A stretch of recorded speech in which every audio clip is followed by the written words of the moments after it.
እንኳን ለመልአኩ ቅዱስ ገብርኤል ወርሃዊ በዓል በሰላም አደረሳችሁ።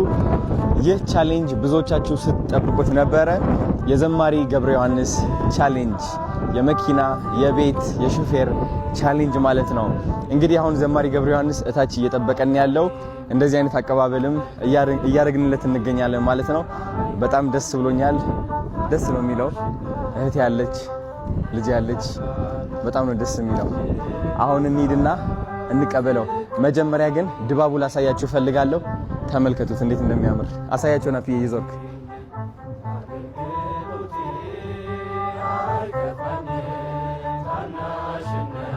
በጣም ደስ ይላል። አሁን ዘማሪ ገብረ ዮሐንስን ወደ ታች ሄደን እንቀበለዋለን ማለት ነው። ተዘጋጁ። ሌትስ ጎ። አሪፍ ጋይስ፣ አሁን መኪና ውስጥ ሆኖ እየጠበቀኝ ነው። በጣም ብዙ የምጠይቀው ጥያቄዎች አሉ። በጣም ብዙ እውነት ልንገራችሁ፣ ካናዳ አርቃኛለች ከሃይማኖት። ስለዚህ ዛሬ የምቀርብበት ቀን ነው እና ብዙ ምክር እቀበላለሁ ከሱ። ዋው ችግር የለም፣ በዛ ይሻላል። እሺ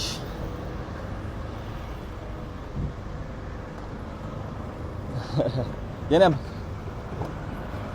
ሄሎ፣ ሰላም ሰላም፣ እንዴት ነው? ደህና ነው ወይ? እንደምን አለን? ደህና ነው ወይ? ባህል ለብስኩት ታዲያስ በጣም ደስ ብሎኛል ስላገኘው። አምሮብሃል፣ በጣም አምሮብሃል። ማች አድርገናል፣ ኦልሞስት ማች አድርገናል። እንዴት ነው የኔ አባት? በጣም ስላገኘው ደስ ብሎኛል። በጣም የኔ አባት እኔም ደስ ብሎኛል። የኔ አባት ቴንክ ዩ። ችግር የለም አለች አንሻታል። እቺ ነገር የኔ ጌጥ ናት ታውቃለህ? አይትኛዋ ሚስቲኪ ሁሉ የሚያዝወዳሉ። አረ ብቻ ያው እቺ ለውበት ሄደች። ቻው ለባህሉስ አብራ የመጣች ታምራለች። ያው አልፎ የምትያለች። አረ ሶ እኔ እቺን መያዜ እንደው ለግብአቱ የሚረብሽ ካለ በስተቀር አረ አይረብሽም፣ ምንም ነገር አይረብሽም። ታምራለች። ሙከራ አንድ ሁለት ሰማን። ሙከራ አንድ ሁለት የደንብ ይሰማል። ካሜራማን ይሰማል ወይ? ሰላም እያለ ነው ነበር። ይሰማል በድምጽ የኔ አባት ደረጃ አለች። እሺ አይሰማም፣ ምን አይሰማም? እያደረቀሽ ነው። ይሄ ሰፈር ነው አሪፍ 22 ነው ያለ ነው። እቺን ያዝኳት እንዳልኩ ይሄ ግንዛቤ መስጠታለሁ። ዋይት ኬን ሚዝ ብላይንድ ይሄ አሁን እንደ ቅንጦት ነው እኛ ሀገር የሚታየው። አረ አያት አሁን ተዘረጋች። እስኪ ዋው ነጭ ነች። በቃ ይሄ በደንብ ስታንዳርድ የጠበቀ ይሄ ግን ከሩም ከቢሮ ከአንጻር ይሄ አሁን አንድ አያት አሁን ይሄ ለግንዛቤ የሆነችው ዘንድ ነው። እቺን ያስኳት ግን እቃው ሲፈጠር ለውበት አረ ያምራል በጣም ለውበት ስለሆነ እንጂ የታችኛዋ ደግሞ ቀይ ነች።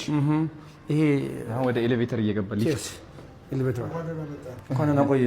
እንደሚናፈቅ ተከታታይ ፊልም አይናችን ከስልካችን ስክሪን ላይ ሳይነቀል ልባችን በጉጉት ሲመታ መሸ።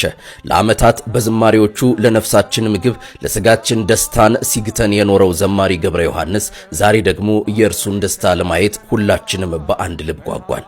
ይህንን ጉጉታችንን መድረሻ ሊያበጅለት የወጠነው አዶናይ የምስራች ነጋሪ በሆነው በታላቁ መልአክ በቅዱስ ገብርኤል ወራዊ በዓል ዕለት ለገብረ ዮሐንስ የሚሆን ድንቅ መርሃ ግብር አዘጋጀ። ድል አለ በስም ድል አለ በቃል እየተባለ የፈጣሪ ስም በምስጋና ከፍ አለ።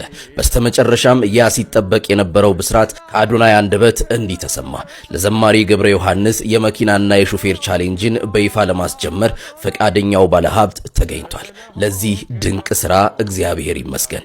የሰው ደስታ ደስታችሁ የሆነ የደግነት መለከት ሲነፋ ለመስማት በተጠንቀቅ የምትጠብቁ ቅን ሰዎች እስኬት አላችሁ። ይህንን የምስራች ሼር በማድረግ ደስታችሁን ለሌሎች አካፍሉ። የምስራች ነጋሪው ቅዱስ ገብርኤል በዛሬው ዕለት ለናንተም በቤታችሁ ብስራት የምትሰሙበት የጨለመው የሚበራበትና የከበደው የሚቀልበት ድንቅ ቀን ያድርግላችሁ። አሜን። በእውነት ይህንን ቪዲዮ የምትመለከቱ ዘማሪ ገብረ ዮሐንስን የምትወዱ በዝማሬዎቹ ተጽናናችሁ በዝማሬ አምልኮ የፈጸምን በሙሉ ይህንን ቪዲዮ ሼር እናድርግ፣ ለሌሎቹ እናዳርስ። እንግዲህ ወንድማችን አዶናይ አድርጎታል። እንደተናገረው እንደ ቀድሞ ሁሉ ሌሎችንም እንዳሳካው ይህንንም አድርጎታል። ዛሬ እጅግ በጣም ድንቅ የሆነ መርሃ ግብር አዘጋጅቶ እንባ እየተናነቀው አዶናይ ከወንድማችን ዘማሪ ገብረ ዮሐንስ ጋር ተገናኝቶ በሚያምር እጅግ በጣም ደስ በሚያሰኝ ሁኔታ ድንቅ ነገር ፈጽመዋል። ይህንን ሁሉ ቪዲዮ የማሳያችሁናል ማለት ነው። አስቀድሞ ግን አዶናይ ከወንድማችን ገብረ ዮሐንስ ጋር በምትመለከቱት ሁኔታ ሲጨዋወቱ ሲጠያየቁ ነበር። ምን ተባባሉ? ወንድማችን ዘማሪ ገብረ ዮሐንስ ድንቅ ነገር መክሮታል። አዶናይ እንዲህ ብሎት ነበር፣ እንድትመክረኝ እፈልጋለሁ፣ ወደ ሃይማኖቴ መልሰኝ፣ ዓለም ውጣኛለችና እባክህ ባለው ጊዜ አንድ ነገር ተናገረው። ይህም የዘማሪ የገብረ ዮሐንስ ድምፅ ለወንድማችን ለአዶናይ ትልቅ ጉልበት እንደሆነው ካንደበቱ ተናገረ። እስኪ እንመለከተው። ይህንንና መሰል ቪዲዮዎችን የማሳያችሁናል። ቪዲዮውን ሼር አድርጉት፣ ለምትወዱት ሁሉ ሼር አድርጉላቸው። በጣም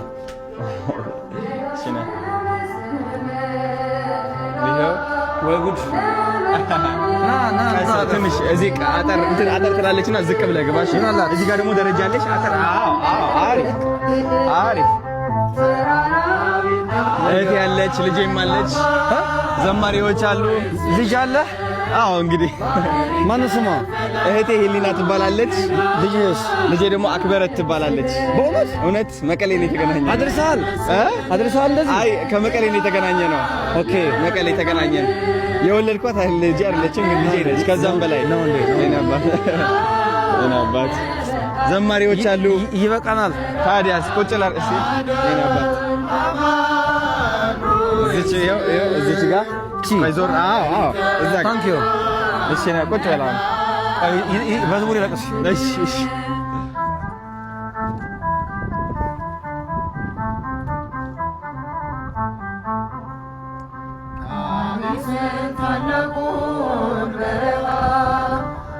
ፈርዖንን ከባሕር የጣለው ጌታዬ የጸናው ስም ነው። አምላኬ የጸናው ስም ነው። ድል አለ በስምህ፣ ድል አለ በቃልህ፣ ድል አለ በስምህ፣ ድል አለ በቃልህ። ተራራው ይናዳል አማኑኤል ስልህ፣ ባህር ይከፈላል መድኃኔዓለም ስልህ።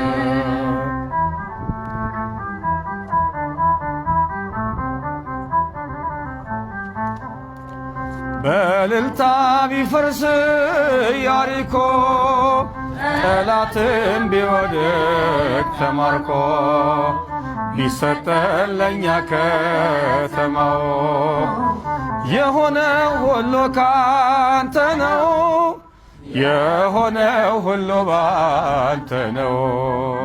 በዝማሬው ሰማያትን የሚያንኳኳ በጣፋጭ ድምፁ የብዙዎችን ልብ የሚያክም ድል አለ በስምህ ድል አለ በቃልህ እያለ የተስፋን ስንቅ የሚሰጠን የሁላችንም ወንድም ዘማሪ ገብረ ዮሐንስ ዛሬ ለሱ ታላቅ የምስራች ተሰምቷል። ድል አለ በስምህ እያለ በመንፈሳዊ ዝማሬዎቹ የብዙዎቻችን ሕይወት የባረከው ተወዳጁ ዘማሪ ገብረ ዮሐንስ በአዶናይ አማካኝነት የመኪና ሽልማት እንዲሁም ደግሞ የቤት ሽልማት የሚያበረክትለት ካምፓኒ መገኘቱ አዶናይ በታላቅ ደስታ አብስሯል። የዝማሬው በረከት በቤታችሁ እንዲሞላ ይህንን ደስታ ለሌሎችን በማካፈል አጋርነታችሁ እንድታሳዩ በትህትና ተጠይቃችኋል። ይህ የምስራች ለሁሉም እንዲደርስ ሼር ማድረጋችሁ እንዳትረሱ። ለዘማሪው ያለንን ፍቅር በተግባር የምናሳይበት ሰዓት አሁን የደረሰ ይመስላል። ብዙዎችን በእንባ ማዕበል እየናጠ ብዙዎችን እያስለቀሰ ዘማሪዎቹ በድንቅ አቀራረብ እየዘመሩ የተቀበሉት ወንድማችን ዘማሪ ገብረ ዮሐንስ ብዙዎችን ያስደነቀው ደግሞ የአዶናይ ደግነትና ሰርፕራይዝ አደራረግ እጅግ ድንቅ ነበረ። ምሽቱ የሚገርም ሆኖ አለፈ። አዶናይ ከታላቁ ወንድሙ ከዘማሪ ገብረ ዮሐንስ እግር ስር ቁጭ ብሎ ሲመከር ሲማር አመሸ። ይህንን ምክር ለብዙዎቻችን ይሆን ዘንድ እንዲህ አቅርቤዋለሁ። አዶናይ ግን አስቀድሞ ስለ ብዙ ነገር እያሰበ ይህን ወንድማችን እንዳይሰናከል አሁን ጊዜው ነው ያለ ይመስላል። ቆርጦ የተነሳው ይህ ወንድማችን አዶናይ ያሳካው ዘንድ እንደጀመረ ፍጻሜውንም አሳምሮ በሚያምር ሁኔታ በድንቅ አቀራረብ እንባ እየተናነቀው ሰርፕራይዙን አሳውቆታል። ወንድማችን አዶናይ ለታላቁ ዘማሪ ለገብረ ዮሐንስ አንድ ጥያቄ ጠይቆት ነበር። እንዲህ እንደምታዋቸው እግር ቁጭ ብለው እየተወያዩ እየተመካከሩ ነበር። ምከረኝ እባክህ ገሰጸኝ ሲል የታናሽነቱን ጠየቅ አዶናይ። ዘማሪ ገብረ ዮሐንስም እንዲህ ሲል አዶናይን መከረው። ይህ ምክር ለብዙዎች በልቦናችን ውስጥ የተጻፈ ነበረ። ድንቅ ነገር ተደረገለት። ዘማሪ ገብረ ዮሐንስም አዶናይን እያመሰገነ ይህንን ምክር ለገሰው። ይናበት እንደምን አለ? እግዚአብሔር ይመስገን ደህና ነኝ፣ በጣም ደህና ነኝ። ዛሬ እንግዲህ የተገናኘ ነው የመኪና ሹፌር እና የቤት ቻሌንጅ ለማስጀመር ነው። እኔም በጣም በአቅሜ እየጣርኩኝ ነበረ ደግ ባለሀብቶችን ለማግኘት ለመድረስ እየሞከርኩኝ እየደወልኩኝ ነበርና በጣም ደስ ብሎኛል። መኪናና ሹፌር የሚገዙ ካምፓኒ ተገኝተዋል። በጣም ደስታ ተሰምቶኛል። ጾም ሆነ ይልልን አይሎ ቀውጢና አይኖ ጾም ሆነና እንደውም ቅድም እግረ መንገድህን አጨበጨብኳል ትንሽ ለምዶብኝ እጄ ደግሞ አንዱ ክራር አንዱ ማይክ ስለያዘ የት ላርገውና በትንሹ እንዲች አድርጌ ነበር። ስርዓቱን ስላፈረሰን ይቅርታ እንጠይቃለን። እግረ መንገዳችን ይቅርታ እንጠይቃለን። ብዙ ሰዎች መካሪ ነህ ይሉኛል። ያው ስመክር ህይወቴ ስለተቃና ሁሉም ነገር ስላስተካከልኩኝ ሳይሆን ካስተካከልኳት ከድሮ ማንነቴ ተነስቼ ነው ያረምኳትን ነገር የምመክረው።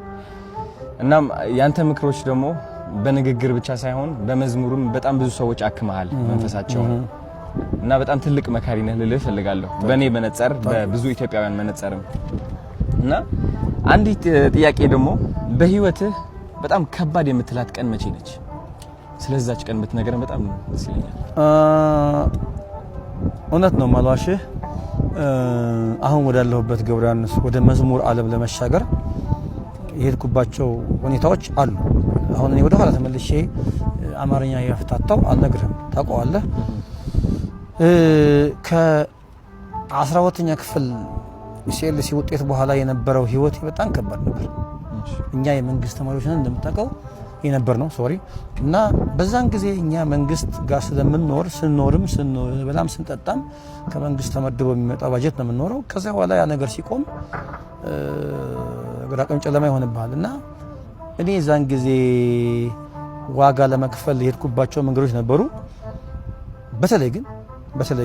በተለይ ግን ወደ መንፈሳዊ መዝሙር ለመስራት አልጋ ባልጋ ነበር ይመስለኝ። ቤተ እግዚአብሔር ጋር ስገባ ሁሉ ነገር ክፍት ነበር ይመስለኝ እና ጥቂት የዛን ጊዜ ያየዋቸው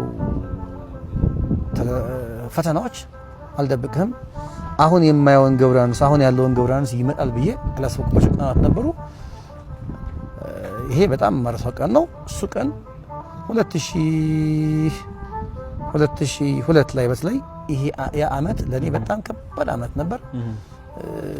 ምናልባትም ተስፋ ቆርጬም ወደ ለምንድነው ወደ ሌላ መንገድ ራሴን ማላየው ብዬ ያሰብኩባቸው ቀናት ነበሩ። እግዚአብሔር ግን ባንድ በሌላም በኩል መጥቶ አሁን የምናየውን ገብረ ዮሐንስ ሊቀርጽ ያችን አመት ተጠቀመብኝ። አሁን ዛሬ የምታየውን ሰው ታያለህ። ስለዚህ ያ ቀን እኔ ከኢሲኤልሲ ውጤት በኋላ ያለው ገብረ ዮሐንስን አሁን የምናየውን ለማግኘት የተከፈለው ዋጋ ለኔ የመጨረሻ ተስፋ የቆረጥኩበትን ቀን ነው። ሰዎችም ተስፋ አድርጌ ነበር ማልደብቅ አሁን ከለከለ ያለህምና ወደ መዝሙርም ስሻገር ወደዚህ ወደ ቤተ እግዚአብሔር ስመጣም ያግዙኛል ያልኳቸው ሰዎች ሰዎች ነበሩ። የዛን ጊዜ ግን የነበራቸው ሪስፖንድ መጠብቀው ያክል ስላልነበረ እኔ ከዛ በላይ ተስፋ ቆርጬበት ጊዜ አልነበረ። ግን እንኳን ደግሞ ያንን ቀን ማየት ይጠቅመኛል። ከዛ እግዚአብሔር በሌላ በኩል መቶ ደግሞ